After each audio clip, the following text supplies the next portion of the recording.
بسم اللہ الرحمن الرحیم۔ شروع اللہ کے نام سے جو بڑا مہربان نہایت رحم والا ہے۔ محترم سامعین، السلام علیکم ورحمۃ اللہ وبرکاتہ۔ اب ہم آپ کو سناتے ہیں سیدنا ایوب علیہ السلام کا قصہ۔ ایوب علیہ السلام انبیاء کی جماعت میں سے ایک ہستی ہیں۔ اللہ تعالیٰ نے صبر کے معاملے میں بطور خاص ان کا تذکرہ فرمایا ہے، لوگوں کے لیے ایک مثال اور نمونہ ٹھہرایا ہے۔ آپ کا نسب نامہ یوں ہے: ایوب بن موس بن رازح بن عیس بن اسحاق بن ابراہیم علیہ السلام، یہ سیدنا اسحاق علیہ السلام کی نسل میں سے ہیں۔ ابراہیم علیہ السلام کے دو صاحبزادے تھے، اسماعیل علیہ السلام اور اسحاق علیہ السلام۔ ان کے بعد سب کے سب انبیاء کرام اسحاق علیہ السلام کی نسل سے تھے، سوائے نبی کریم صلی اللہ علیہ وسلم کے۔ آپ اکیلے سیدنا اسماعیل علیہ السلام کی نسل سے ہیں۔ اسحاق علیہ السلام کے بیٹے ہیں یعقوب علیہ السلام۔ انہی یعقوب علیہ السلام کو اسرائیل بھی کہا جاتا ہے۔ اسی نسبت سے بنی اسرائیل کا مطلب ہے یعقوب علیہ السلام کی آل اولاد۔ یعقوب علیہ السلام کے 12 بیٹے تھے۔ ان کے بیٹوں کو اسباط بھی کہتے ہیں۔ ان کا تذکرہ قرآن میں بھی آتا ہے۔ اب سوال یہ ہے کہ جن اسباط کا تذکرہ قرآن مجید میں انبیاء کرام علیہم السلام کے ساتھ کیا گیا ہے، کیا وہ یعقوب علیہ السلام کے بیٹے تھے یا ان بیٹوں کی اولاد میں سے تھے؟ اکثر علماء کرام نے یہ اشارہ دیا ہے کہ اسباط لفظ سے جن انبیاء کرام علیہم السلام کی طرف اشارہ کیا گیا ہے وہ یعقوب علیہ السلام کے بیٹے نہیں ہیں، اس لیے کہ انہوں نے تو یوسف علیہ السلام کے قتل کی کوشش کی تھی، اپنے والد سے جھوٹ بولا تھا، ایسے اور بھی غلط کام کیے تھے، تو ان حرکات کے کرنے والے انبیاء نہیں ہو سکتے، جبکہ اسباط سے مراد وہ انبیاء کرام ہوں گے جو ان بیٹوں کی نسل سے آئے ہوں گے۔ بنی اسرائیل کے 12 قبیلے تھے اور قبیلے کو سبط بھی کہتے ہیں، اس لیے انہیں اسباط بھی کہا جاتا ہے، یعنی بنی اسرائیل ان قبیلوں میں تقسیم ہو گئے۔ اسی طرح سیدنا ایوب علیہ السلام سیدنا اسحاق علیہ السلام کی اولاد میں سے ہوئے۔ سورہ انعام آیت 84 میں اللہ فرماتے ہیں: اور اس کی اولاد میں سے داؤد اور سلیمان اور ایوب اور یوسف اور موسیٰ اور ہارون۔ تو یہ سب کے سب سیدنا ابراہیم علیہ السلام کی نسل سے تھے۔ ایوب علیہ السلام بھی اللہ تعالیٰ کے نبی اور رسول تھے۔ سورۃ النساء آیت 163 میں اللہ تعالیٰ فرماتے ہیں: یقیناً ہم نے آپ کی طرف اسی طرح وحی کی ہے جیسا کہ نوح اور ان کے بعد والے نبیوں کی طرف کی، اور ہم نے وحی کی ابراہیم اور اسماعیل اور اسحاق اور یعقوب اور ان کی اولادوں پر، اور عیسیٰ اور ایوب اور یونس اور ہارون اور سلیمان کی طرف، اور ہم نے داؤد کو زبور عطا فرمائی۔ اللہ تعالیٰ نے ان سب انبیاء کرام علیہم السلام کی طرف وحی فرمائی، اور ایوب علیہ السلام بھی ان رسولوں میں سے ایک ہیں۔ اللہ تعالیٰ نے آپ کو آپ کی قوم سوران کی طرف مبعوث فرمایا۔ یہ قوم ملک شام میں رہائش پذیر تھی۔ آپ بہت زیادہ مالدار تھے۔ اللہ تعالیٰ نے آپ کو بہت زیادہ نعمتوں سے نوازا تھا۔ آپ کے پاس بے شمار مویشی تھے، لا تعداد نوکر چاکر تھے۔ اللہ نے آپ کو بہت سی زرعی زمین بھی عطا فرمائی تھی۔ آپ تاجر بھی تھے۔ تجارت کا سلسلہ دور دور تک پھیلا ہوا تھا۔ اللہ تعالیٰ نے آپ کو کثیر اولاد بھی عطا فرمائی تھی۔ آپ کے ہاں 7 بیٹے اور 7 بیٹیاں تھیں۔ آپ خود بھی صحت مند اور طاقتور تھے۔ آپ کے اصحاب کی تعداد بھی کافی تھی۔ گویا اللہ تعالیٰ نے آپ کو گوناگون نعمتوں سے نوازا تھا۔ آپ روئے زمین پر نعمتوں سے مالا مال شخص تھے۔ اللہ تعالیٰ نے آپ کو آزمانا چاہا تاکہ بعد میں آنے والے لوگوں کے لیے آپ صبر کی مثال بن جائیں۔ آخر صبر کا مرحلہ شروع ہو گیا۔ آپ کا سب مال و متاع ہلاک ہو گیا، یہاں تک کہ آپ فقیر ہو گئے۔ آپ کی زندگی ہی میں آپ کی ساری اولاد اللہ کو پیاری ہو گئی۔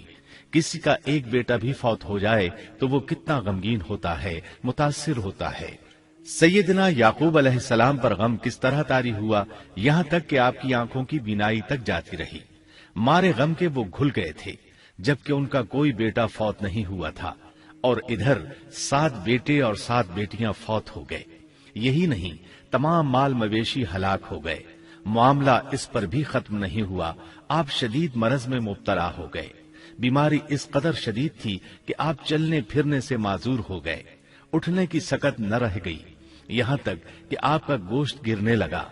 आपकी आजमाइश इंतहा को पहुंच गई। अब आपके साथी भी आपका साथ छोड़ने लगे।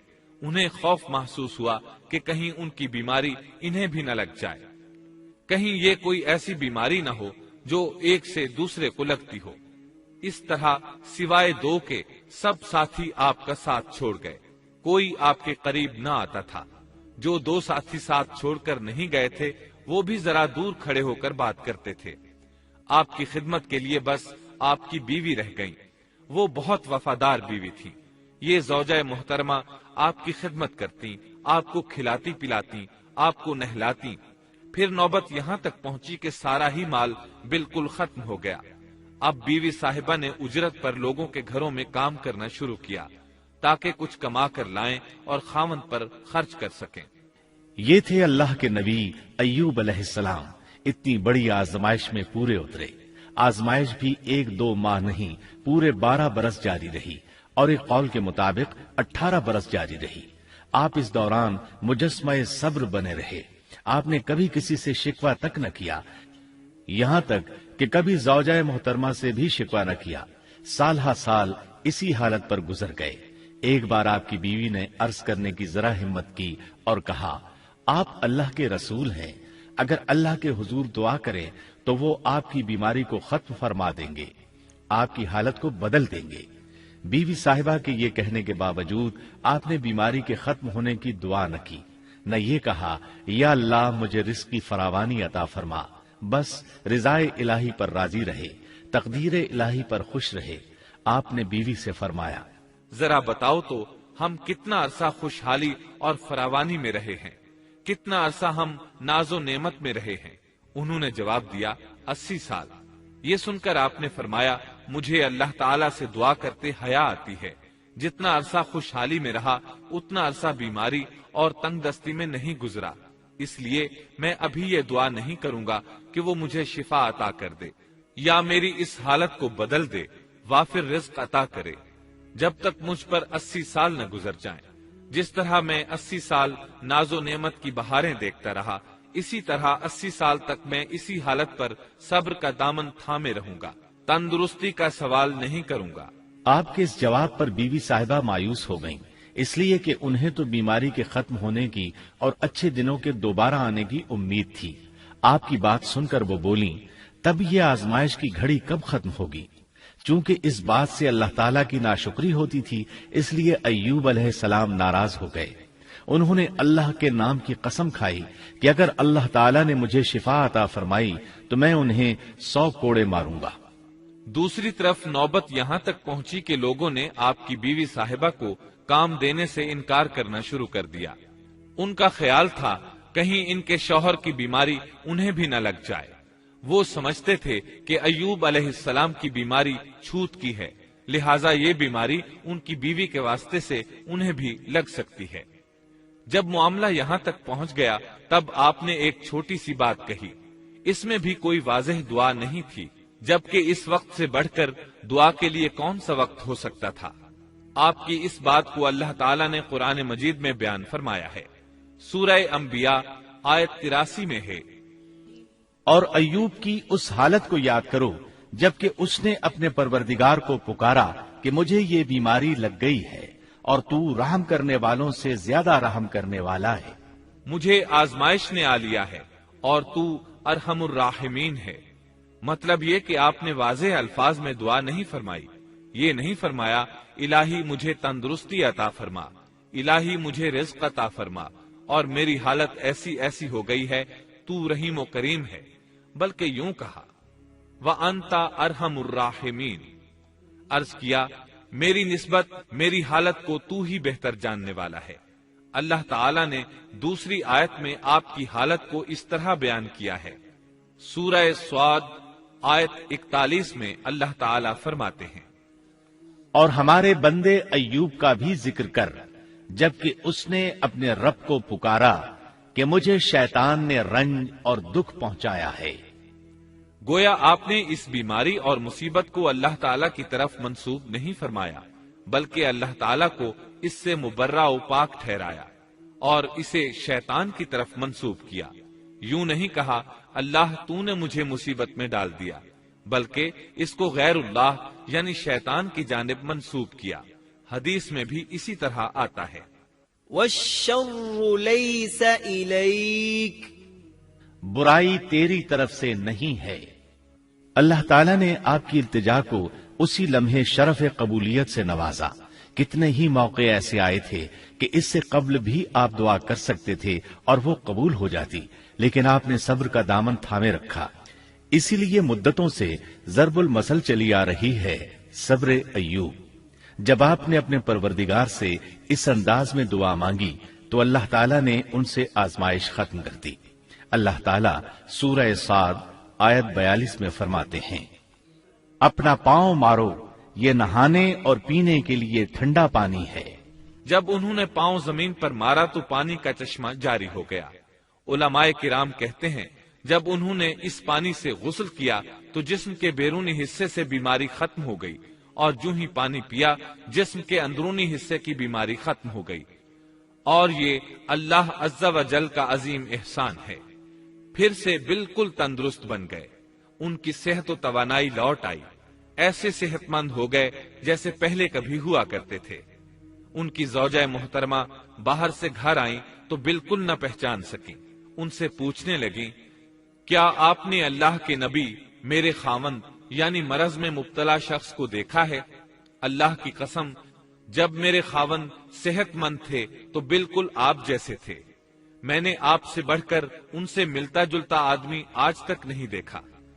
इस पर अय्यूब अलैहिस्सलाम बोले, क्या तुमने मुझे पहचाना नहीं? उन्होंने हैरान होकर पूछा, आप कौन हैं? तब वो बोले, मैं अय्यूब हूं। वो बोली, सुभान अल्लाह, इसका मतलब है बीमारी खत्म हो गई, अल्लाह ताला का एहसान हो गया।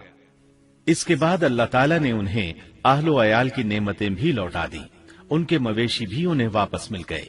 सैयदना इब्ने अब्बास रजी अल्लाह अन्हुमा फरमाते हैं, अल्लाह ताला ने सिर्फ उन्हें ही अपने फजलो करम से नहीं नवाजा, बल्कि उनके साथ उनकी आहलिया को भी अपने खास फजलो करम से नवाजा, इसलिए कि उन्होंने भी इस अजीम आजमाइश में सब्र किया था, अजीम सब्र का मुजाहिरा किया था। अल्लाह ताला ने उनकी जवानी को भी लौटा दिया। उनसे सैयदना अय्यूब अलैहिस्सलाम के यहाँ 26 बेटे बेटियां पैदा हुए। ये रिवायत भी मिलती है कि 26 बेटे ही बेटे थे, बेटियां इसके अलावा थी। अल्लाह ताला सूरह अंबिया आयत 84 में फरमाते हैं, हमने उसको अहलो अयाल अता फरमाए, बल्कि उनके साथ वैसे ही और अपनी खास मेहरबानी से, ताकि सच्चे बंदों के लिए सबब नसीहत हो। मतलब ये कि उनकी जवानी वापस कर दी, मालो दौलत लौटा दिया और ये चीजें उन्हें फौरन वापस कर दी थी। जिस्मानी सेहत भी वापस फरमाई और दुनियावी दौलत भी वापस कर दी। इमाम बुखारी, इमाम अहमद और दीगर मुहद्दिसीन नबी करीम सल्लल्लाहु अलैहि वसल्लम से रिवायत बयान करते हैं कि नबी करीम सल्लल्लाहु अलैहि वसल्लम ने फरमाया, जब सैयदना अय्यूब अलैहिस्सलाम गुस्ल फरमा रहे थे तो इन पर टिड्डियों की मूसलाधार बारिश होने लगी। ये टिड्डियां क्या थीं? वो सोने की टिड्डियां थीं। अल्लाह ताला उनको गुस्ल के दौरान ही उतारने लगे। अय्यूब अलैहिस्सलाम ने उनको कपड़े में जमा करना शुरू किया। इस पर अल्लाह ताला ने फरमाया, ऐ अय्यूब, क्या मैंने तुझे मालदार नहीं बना दिया? इस नए नाजिल होने वाले माल से बेपरवाह नहीं बना दिया? अय्यूब अलैहिस्सलाम ने अर्ज किया, जी हां मेरे परवरदिगार, लेकिन मैं आपकी रहमत और बरकत से तो बेपरवाह नहीं हो सकता। हाँ ए रब, लेकिन मैं तेरी बरकत से दूर कैसे रह सकता हूं? उनका मालो दौलत सब वापस मिल गया, अहलो एयाल भी मिल गए, सेहत भी पलट आई। ये सब अल्लाह के खास फजलो करम से था और उस अजीम सब्र के सिले में था जो उन्होंने किया था।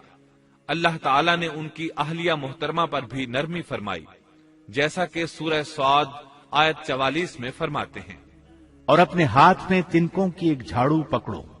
बिल्कुल बारीक तिनकों की एक झाड़ू लो, उसमें 100 तिनके हों, उनको इकट्ठा कर लो, اس کے بعد فرمایا، جھاڑو سے اسے مار اور قسم کے خلاف نہ کر۔ مطلب یہ کہ ایوب علیہ السلام نے اپنی بیوی کو 100 کوڑے مارنے کی قسم کھائی تھی۔ اللہ نے یہ تدبیر سمجھائی کہ 100 تنکوں کا جھاڑو لے کر ایک بار انہیں مارو اور قسم پوری کرو، قسم کی خلاف ورزی نہ کرو۔